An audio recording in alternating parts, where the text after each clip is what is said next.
In a place where trust is a rare currency, the air tonight feels different, heavy, charged, like something is about to happen, something inevitable. The kind of tension that doesn't hit you all at once, but wraps around you slowly, pulling you in before you realize you're already trapped. And then they appear. They don't belong here. Not with that kind of confidence. Not with the way they move, like the chaos around them doesn't exist. Too controlled, too deliberate, and yet impossible to ignore. They are dangerous, that much is clear. But there's something else beneath the danger. Something tempting. Something that makes looking away feel like the real mistake. A man like him should know better, should walk away. But instead, he steps closer. And in that moment, it hits him. He's already in too deep.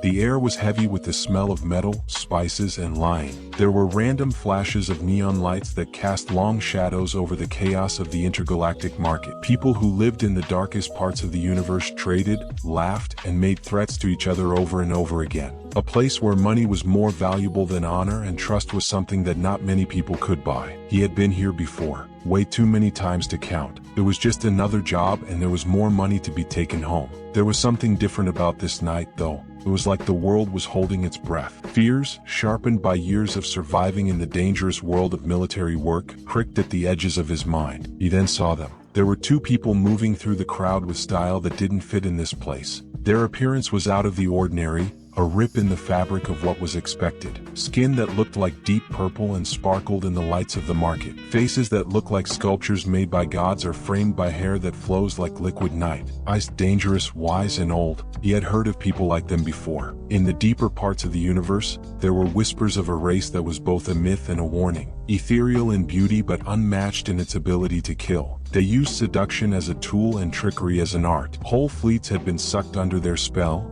and nations had fallen apart under their weight. At first, the thought should have made him more cautious, but instead, it made him feel a strange pull. He was being watched. They did it on purpose, not out of interest. Too subtle for someone who wasn't taught to see it. A tilt of the head or a look that was held just a little longer than needed. They knew something he didn't, and that was enough to make him feel uneasy. Something was being bought or sold at a nearby stall. When he finished selling something small and protected by strong glass, a trader grinned through his sharp teeth. He was full of extra money and his many hands were full of rings from deals he had won. Whatever it was, it hummed with a faint glow as if it were alive. The air moved and got thicker with a stress he couldn't quite put his finger on. Then one of them moved, one step. His way was touched with care and thought. The rogue could feel the weight of his weapons, which were holstered, hidden, and ready. There was a fight between the urge to reach out and touch them and the desire to let the moment happen. Then she spoke. He didn't hear it in words, but in a whisper of energy that wrapped around his mind, making him feel like silk and steel are dancing together. You are standing at the edge of something vast, mercenary.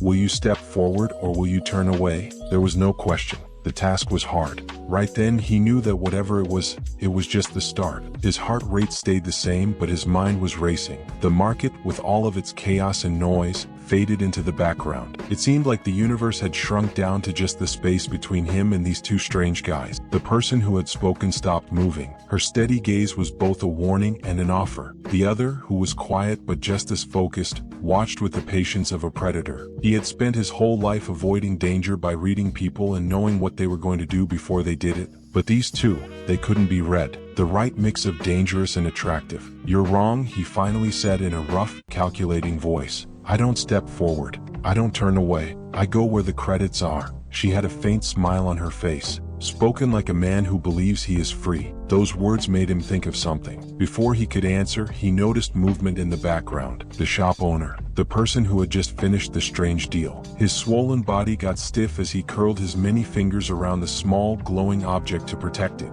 After a second, a sharp, strange sound cut through the air. An alert? A message? The market moved from a place that was once chaotic but safe. Conversations slowed down and people tensed up. He knew there was a change in power even before he saw it. After that, the first shot was fired. A blue lightning bolt cut through the air, hitting a nearby stop and throwing molten parts into the air. Suddenly, there were screams and the whole market moved. While vendors and smugglers ducked, soldiers like him moved without a second thought. But what about the two women? They didn't move. In a strange way, they moved as if they knew exactly what was going to happen. They were unaffected by the chaos and moved through it like ghosts. Then, One of them was next to him. "Goodbye." "Not far enough." A soft but dangerous voice whispered in his ear. "Decide quickly, mercenary. You may not get another chance." He felt something before he thought about it. Years of training, instinct, and having to stay alive kicked in. He got up, not away from them but next to them, because of what was going on and who was after them. They were now also after him. The market turned into a mess. Stalls fell over, goods were strewn around,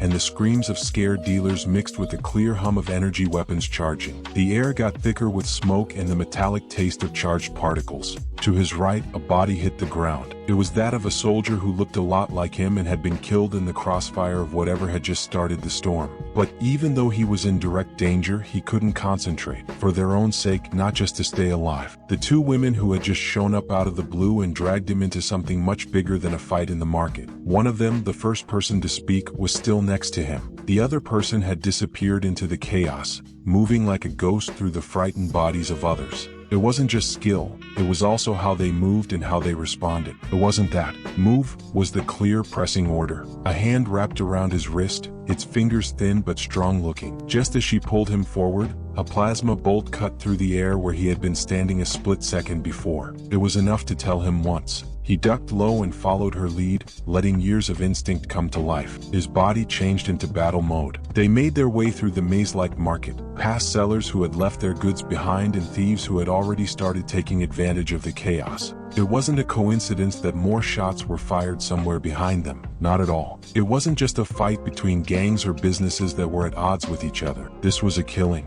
a planned attack. He was caught in the middle of it all. He couldn't get rid of the thought that they were running away from someone. I wanted to ask, but I didn't have time. The first woman led him down a small alley that was just barely lit by the market's neon lights. The air here was damp and smelled like trash and rusty metal. On either side, shadows hung high, and tall buildings pressed in like quiet guardians. She let go of his wrist and turned around to face him. In the dim light, her eyes had a strange alien glow to them. "You should leave," she said, her voice calm even though gunshots could be heard far away. "Forget that you saw us." He let out a sharp breath and ran his hand over his jaw. "This doesn't work that way." She had a flash of something on her face. Amusement? An annoyance? It was not possible to tell. That's the way it should be. A metal clang could be heard coming from the alleyway's opening. Heavy, purposeful steps. He said in a low voice, "Too late for that." She didn't seem shocked. The second woman came back out of the darkness like she had been there the whole time. Before she spoke, she looked back and forth between him and her friend. Her voice was weaker but still strong. He chose what to do. There was no question. First woman thought for a moment and then nodded. "Then we go." No reason given. There is no room for debate. One more order. They were following him, even though every reasonable part of his mind told him to give up and go into the city before he killed himself. This was because they were caught up in something. It wasn't a simple job. He felt the pull of something more than just life for the first time in a long time. The alleyway turned and got narrower. The walls got closer together, making it look like the ribs of an old animal. The smell of rotting metal and wet metal got stronger, but they didn't stop moving. He followed, and his boots barely made a sound on the worn-down ground. His senses were as sharp as a blade. Behind them, there was a lot of fighting in the market. The person who started the fire wasn't done yet. They looked for something. Going hunting. They were after more than just the two women. Now they were also after him. At this point, what would you do? Keep running, hoping to outrun something that clearly won't stop, or turn and fight, even when you don't know what you're really up against? Let me know in the comments. I want to see who's got the instincts of a survivor. When they got to a rusty service door built into the wall of an alley, the edges were sealed from years of not being used. When the first woman put her hand on it, she spread her fingers out slowly and deliberately. The air had a slight hum, and something moving beneath the metal surface could not be seen. After that click, the door opened just enough for them to get through. He was told to go first by her hand. He wasn't sure. They didn't trust him. He didn't trust the person who was after them as much, though. He walked in and cursed as he did so. They were eaten up by darkness. The walls here were smooth, but the ones in the alley were broken and jagged. A tube for services? Maybe something older that has been forgotten as the city grows. The smell of old machinery and something else. A faint flower scent that was almost overwhelming filled the air. He turned around and could just barely make out their shapes in the dim light of their eyes. He told her in a low voice, "Start talking." The first lady turned her head. "What about?" He let out a sharp breath and ran his hand down his face. "About why you almost killed me in the middle of a market this morning." Stillness. They talked to each other in silence. The second woman then came forward. Her appearance was different, it was colder and more planned. The first one was like a whisper of danger,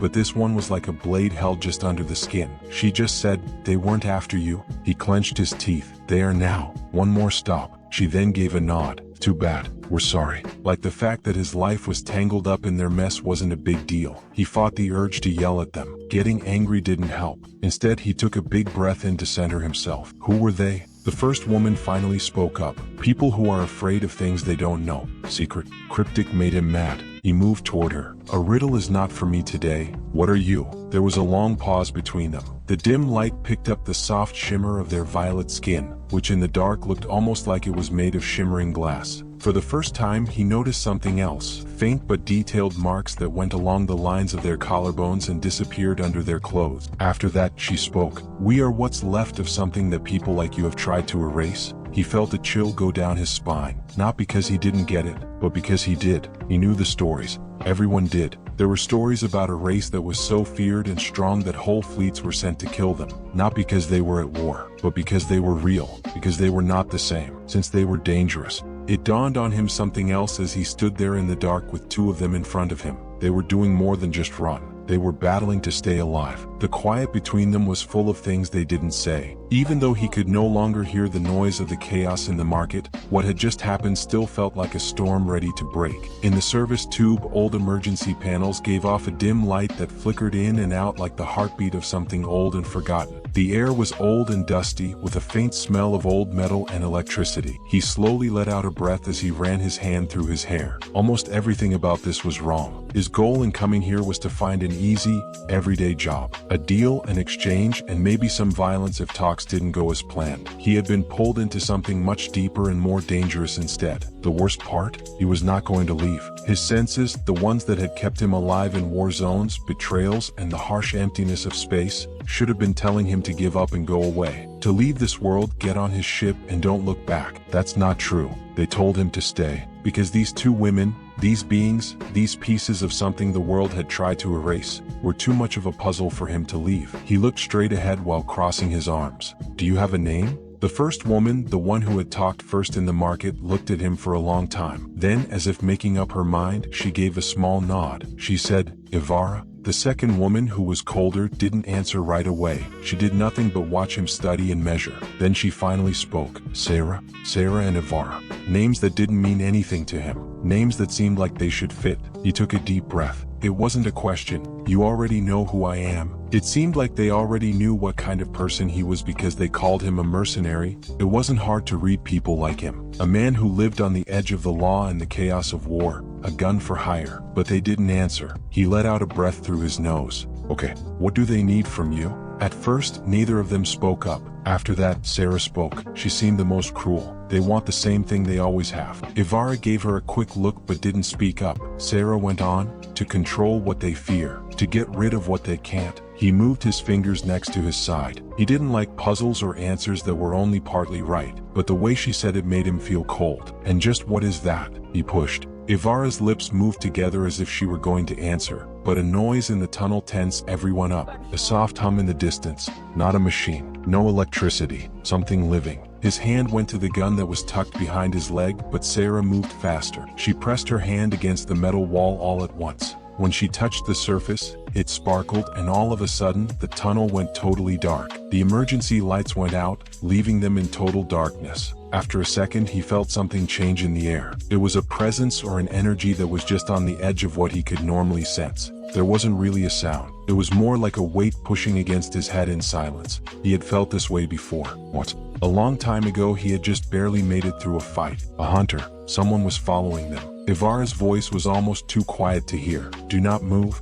He didn't argue back. The hum got louder, but it wasn't a sound in the usual sense. Something more profound, something that went right through the ears and into the bones. At the end of the cave, a shadow moved. A body that isn't completely humanoid, but taking food. It moved without leaving tracks. It glided as if gravity were moving in sync with its will. He stiffened his grip on his weapon, but Sarah reached out and lightly touched his wrist to warn him. Immediately he got it. He was dead if he moved. The presence stuck around just beyond them. It didn't have air. It didn't move. It was just there like a hole in the space around them. Then it went away just as quietly as it had come. The air pressure went down. He could breathe again, but the tunnel stayed dark. As soon as Sarah took her hand off the wall, the emergency lights came back on slowly. A slow, steady breath came out of him. That's the person who wants you. Ivara turned her head away. A soft note came from her. That's the person they send to find us. He felt something in his jaw move. What the hell did he just do to get connected with her? No matter what it was